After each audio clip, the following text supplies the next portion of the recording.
Next up, we have Sean McKenna, the Principal Lead Program Manager at Kubernetes Service, which is Azure Kubernetes Service. He's going to talk about recent announcements and roadmap.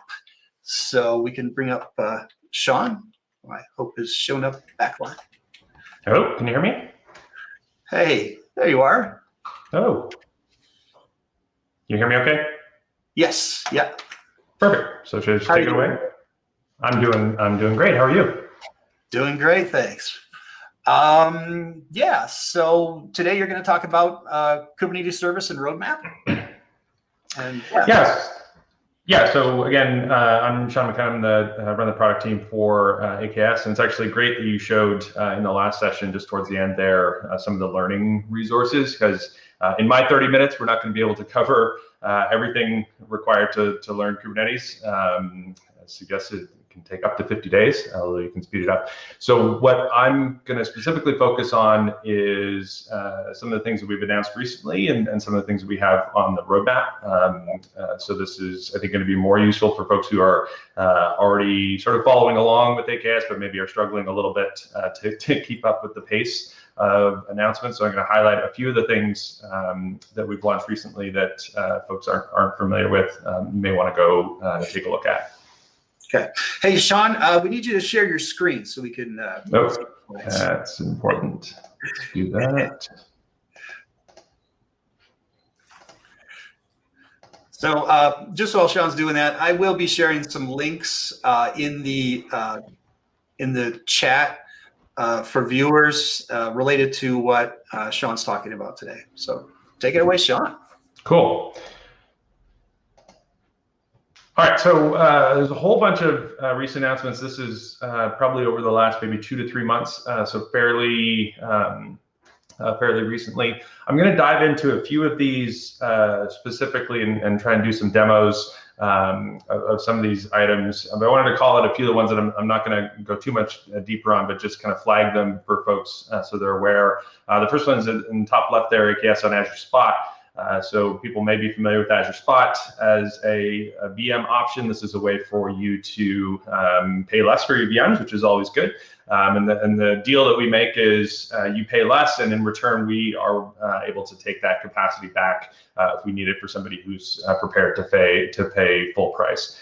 So this actually works out really well with Kubernetes and containers because typically your applications are built to be a little bit more resilient to interruption, and Kubernetes has this control loop desired state model that can deal with that churn and try to get you back to a good state as the compute comes back. So definitely something to look at for those workloads that can afford to be to have a little bit of that interruption. The next one I want to call out is confidential nodes in the middle towards the bottom. This is sort of an initial foray into this space of running containers and Kubernetes on trusted hardware. And basically what that means is that applications can have a set of memory within the hardware that is isolated even from higher privileged processes. And that includes processes that are running on the physical host. So the idea here is even though we're running in Azure, we're running all of that infrastructure for you. If you have really sensitive applications, you don't even want to trust us as the platform operators. You can run those applications in that trusted hardware in what's called an enclave. And this is really about bringing that now to Kubernetes, and kind of speaks to the idea of making Kubernetes a base compute platform for all types of applications, and being able to leverage the broader set of infrastructure innovation that's happening within Azure. And then the last one is actually the one just below that, Kubernetes 119 GA. We take it as sort of a point of pride in the AKS team to try to keep up with the fairly frequent pace of releases from the upstream Kubernetes community. And that's really, the reason we do it is because there is so much great work that's happening upstream, not only from Azure engineers, but from the dozens, if not hundreds of companies and individual contributors who are participating in this incredible project. We want to make sure that AKS customers can consume that value as soon as humanly possible. So we're trying to make those new releases available usually on the order of a few weeks in preview, and then shortly thereafter to GA within the managed offering. So you'll continue to see that type of pace from us going forward. So I'm going to dive into some of the specific announcements recently, but I want to kind of put it in a little bit of a framework in terms of how we're investing. And I'm going to talk about each of these in turn. So the idea of a more managed Kubernetes solution, security, which is obviously always critical, enterprise readiness, and then this notion of unified management. So we're going to step through each of these in turn and try to do some demos along the way. So the first is this idea of more managed Kubernetes, and Brendan actually alluded to this a little bit in his session. Is the idea of customers now are coming to Kubernetes, and they hear about all of the power of the platform and the capabilities that it provides, but they also can be a little bit overwhelmed by the complexity, the learning curve, and just the number of things you need to be aware of as you're operating it. And so more and more, they're looking for us to provide a more managed solution, a more opinionated solution, one that comes with a set of guardrails and guidance for how to be successful. So there's a whole series of elements of this, including the GIF that's showing here on the screen is around integration with Azure Advisor to get some of those best practices recommendations. The thing I wanted to show today, which is a fairly recent thing that we've added, is what we call the Resource Explorer view. So this is within the Azure portal. You can go and see an AKS resource, and so this is what you would have been able to see for AKS resources for a while. But what we've added now is underneath here Kubernetes resources. Let me see if I can zoom in on that. You can see we've added the notion of Kubernetes resources, which are not Azure resources, right? So these are Azure resources is the cluster and the VMs and the VNets and so on. Kubernetes resources are your namespaces, your deployments, your services, your pods. And so what we've done is try to blur that line a little bit so that you can now see those same set of resources, what you would have historically had to go to either the Kubernetes dashboard or to the kubectl CLI tool to be able to see. You can now see that directly integrated here in the Azure portal. So if I go into, say, services and ingress, that is going to load up the set of services that I have in this cluster. So here I've got the Azure voting application from our tutorial. It's showing me the IP address that was created for that. So I can just go ahead and pop that open, interact with this very complex and sophisticated application, and be able to directly see those resources right here. Now, obviously, that application, that service is being backed by a set of Kubernetes deployments and pods. So I can see that here under workloads, and specifically that front end UI that you saw is being powered by this Azure Vote Front deployment. So I can come in here and see that, and I can see the underlying pods that are powering that. And I can actually even see logs streamed directly from those pods right here in this experience. So I can just choose a particular pod that I want to see logs from. If I go back over here and do a little bit more interaction with the application, you'll see those logs are starting to stream in here directly from the Kubernetes API. And so all this data is point in time view, exactly what you would see if you were interacting with, in this case, the kubectl logs command with the kubectl CLI surfaced here. Now, obviously, since that's point in time, you're often going to want to look at some historical data and be able to say, okay, actually, I had an issue yesterday or over the weekend. I want to be able to go back and see those logs, and maybe they've already been aged out from what Kubernetes is directly showing you. That's where something like log analytics can step in, and so you can see this helpful link right here that'll actually let me jump over to the log analytics view for that same pod and be able to see all of the logs here, which I can then do my very sophisticated Kusto queries on top of and look at logs that stretch back, however long I've got logs maintained within log analytics. So a nice kind of seamless blend of that point in time observability view that is directly built in, and then the more historical view that you can get if you've adopted log analytics. Then the last thing here is that what I've shown so far is just kind of a read-only view. I can actually come in here and manipulate the YAML associated with that deployment. So change it from what I was at originally, which is 1 replica, go to 3, and I can actually see, similar to what you would see like in VS Code for making that change directly here in the UI, confirm that, make the change, and that's going to go directly apply that at the Kubernetes API, and you can see it's already scaled out to an additional 2 pods within that deployment. You can see the associated event here. And so just a nice way to interact in a more visual form, like I say, similar to what you would do with the kubectl CLI, but directly here inside of the portal. So great learning tool, as well as for when you're doing some sort of poking and prodding on your cluster. So next up, I want to talk a little bit about security. And so this is a job that's really never finished to make the environment secure. It spans across a whole series of domains, from sort of the development time to moving into your CI/CD system, how you think about managing container images, doing scanning, how you control access to the environment, and so on. And Brendan alluded to a number of the investments here and things like pod identity. I'm going to talk today specifically about the investment that we're making in tying together the Azure Arc system with Kubernetes. And so if you're familiar with Azure and have been using it, you're probably familiar with the notion of Azure Arc roles. You've got owner and contributor and reader and so on, and then a whole series of more granular roles associated with that. We've now integrated a set of built-in RBAC roles, as well as the ability to create custom roles within that Azure RBAC model in such a way that you can actually use it with your Kubernetes environment. So let me just quickly demonstrate how that looks.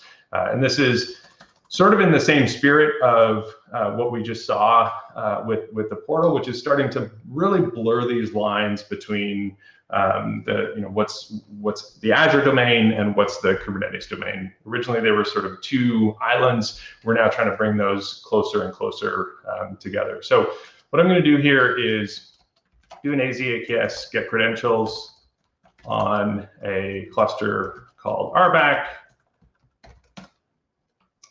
And this is going to actually ask me to, because this is an AAD enabled cluster, so this is going to ask me to log in via AAD to authenticate.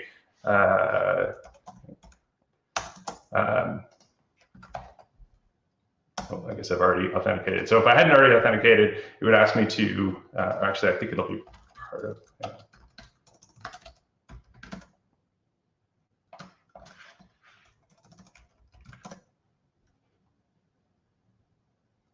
yeah, so if I hadn't already authenticated oh, there it is, okay. Sorry, I lost a little bit of track of the flow here. So this is gonna ask me to log in via AAD to this cluster. And do that here. Okay, so that should be approved.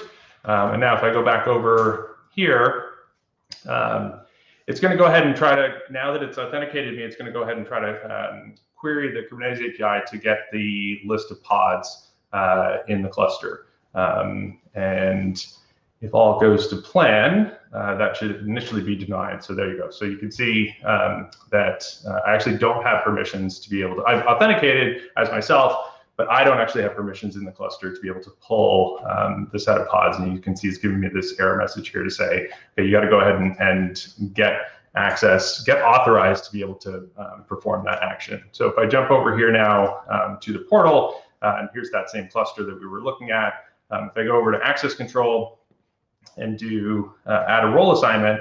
This is very familiar if people are used to the Azure Arc model. This is where you would go and give access to various resources. So you can see here, there's a set of the AKS cluster roles that are really about how you interact with the AKS service, the AKS resource provider. But then you can also see these RBAC roles that we've introduced. And if you hover over the little information bubble here, you can see an explanation of what those roles actually imply. So in this case, I'm going to do reader access, which is going to give me basically read-only access to a bunch of the resources in the cluster. So go ahead and save that. It's going to add that role assignment here. And then if I go back over here and try again, now it's probably, in this case, where I'm trying to get pods, it's probably still going to fail because it caches that particular request. It might take a few minutes for me to be able to actually pull pods. So I'll take a different resource here. So in this case, services, which will force it to do that role assignment check. And you can see there it's able to now pull that resource. And so that's integrated. Yep. Sorry to interrupt. We're getting some feedback that your text is very small, kind of hard to read it. Can you bump that up a little bit on the brand in there? Yeah, that's beautiful. Thank you. Cool. Yeah, you can never know with these 4K monitors how it's going to turn out. So that's now blending that Azure Arc model with the Kubernetes model. And where this really gets super powerful is obviously the Azure Arc model is tied into the overall Azure resource model. And so in this case, this RBAC cluster is actually part of this Learn TV demo resource group. And so I can even go up here and do the same thing and provide that same reader role, which is right here, and give that to myself. And now that I've done that, actually, that role assignment is going to cascade down onto the other clusters in that same resource group. So this is a really easy way for you to manage, if you've got that hierarchy of resources, to now be able to give common access across, say, a set of clusters within a resource group or within a subscription, and have that, like I say, all sort of cascade down to the underlying resources.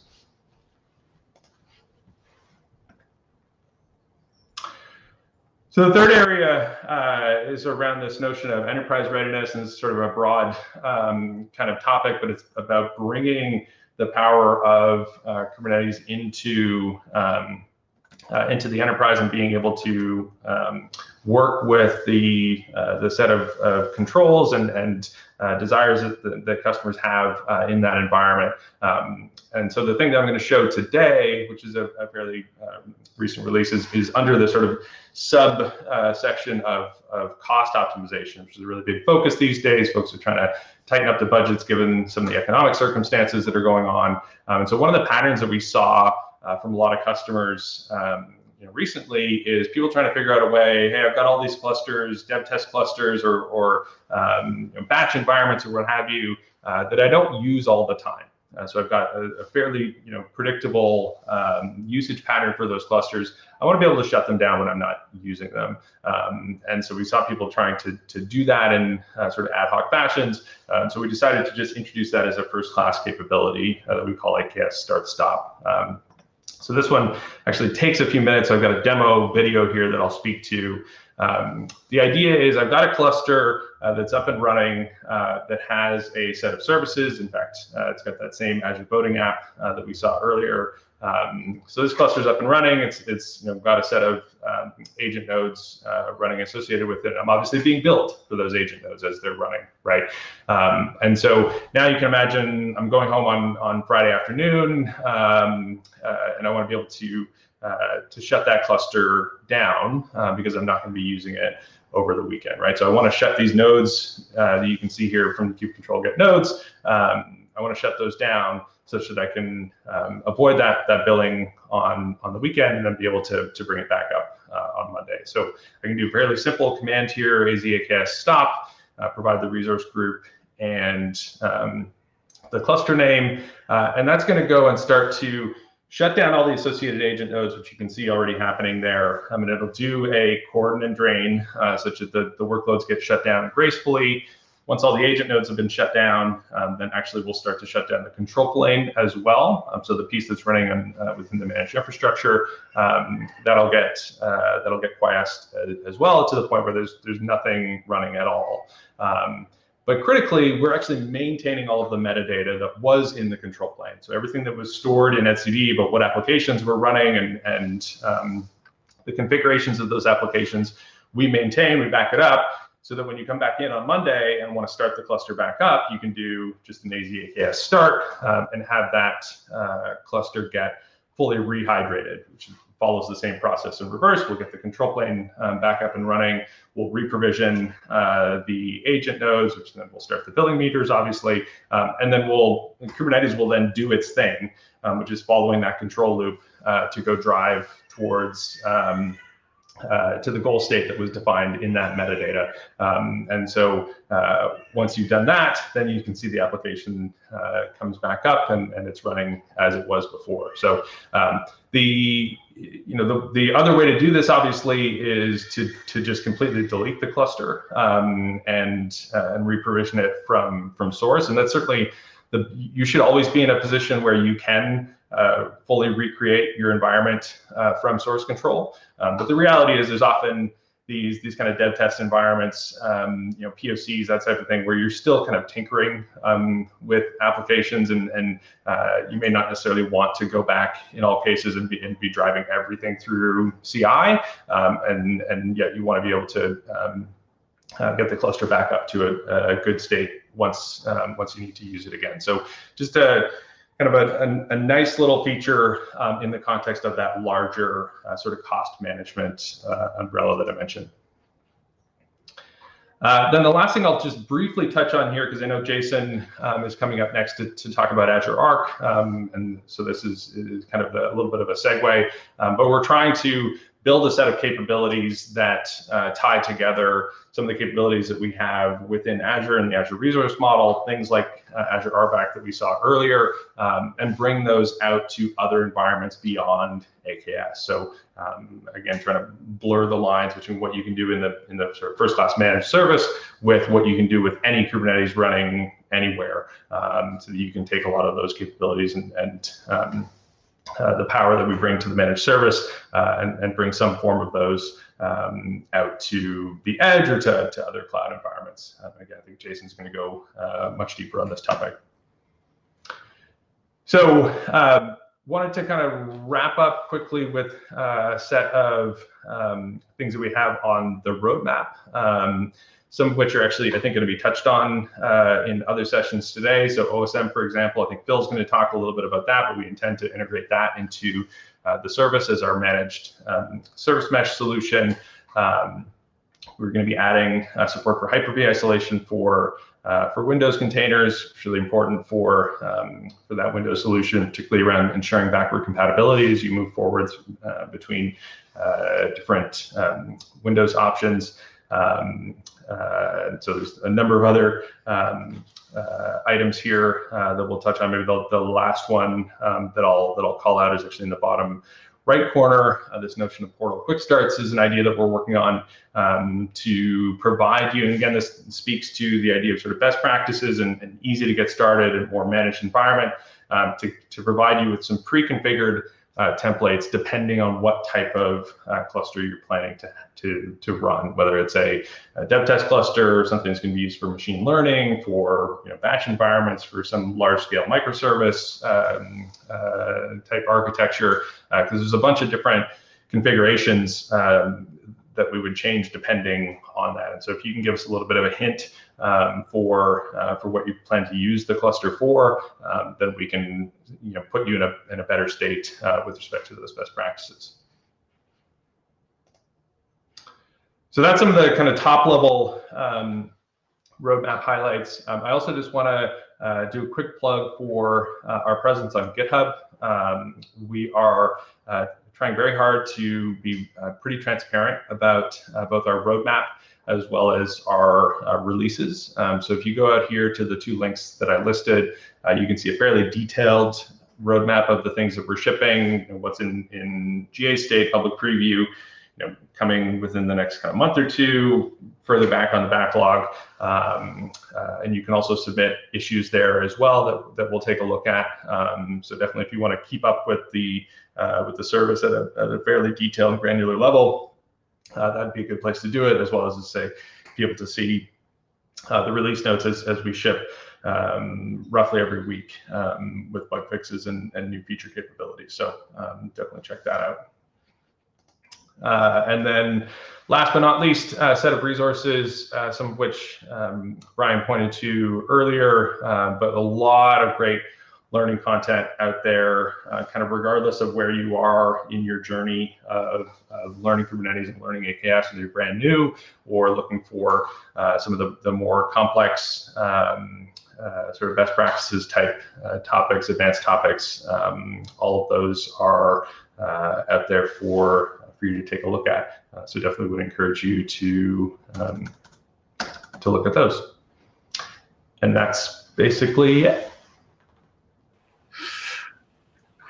Thank you, sir. Sean, that was great. I do have a couple of things. I'll share my screen here. A couple of things that you just mentioned, I just wanted to highlight. We have a couple of minutes left. There is a learning path for Microsoft Learn, Introduction to Kubernetes on Azure, and I have posted the links for this in the chat. And basically, it just covers everything to know about Docker, Kubernetes, Azure Kubernetes Service, and what you can actually do with Docker and Kubernetes on Azure. So it's a pretty great learning path, very useful. Also, there's some great docs, and I've included a link there as well. Kubernetes core concepts, and there's a whole section in, if you go to docs.com, just search on Kubernetes, or you can look at the link I just shared in the chat, and that's there as well. But yeah, that's great. Thank you, Sean. That's fantastic. Do you have anything else you want to add on these, on the docs or Learn? Yeah, just to highlight again that it is a process. It's an important investment for people to make to ramp up on Kubernetes, and then eventually the specifics of AKS. It is something that we think is worthwhile, but it's good to know going in that it is going to take some time, and that's okay. It takes everybody time to learn this stuff, and so hopefully some of those resources that can take you step by step from the very basics to get you up and running with a single application to, like I say, some of those really more advanced sort of day two topics it will allow you to ramp that at your own pace. Absolutely. Well, thank you. Thank you very much. Next up, we have Azure Arc. It's recent announcements, Arc-enabled servers and Kubernetes. We're going to talk about GitOps as well with Arc and AKS. And as always, I had a few questions in the chat. Slides, demos, and links are going to be at AKS, the launch space Kubernetes. I posted that in the chat a little while ago. I'll do it again in a minute. But you can find all the links and copies of the decks. They're not all there yet, but they will be. And anything else you might find useful related to these sessions. Any of the links we're sharing today are going to be there as well. So AKS, Launch Space Kubernetes.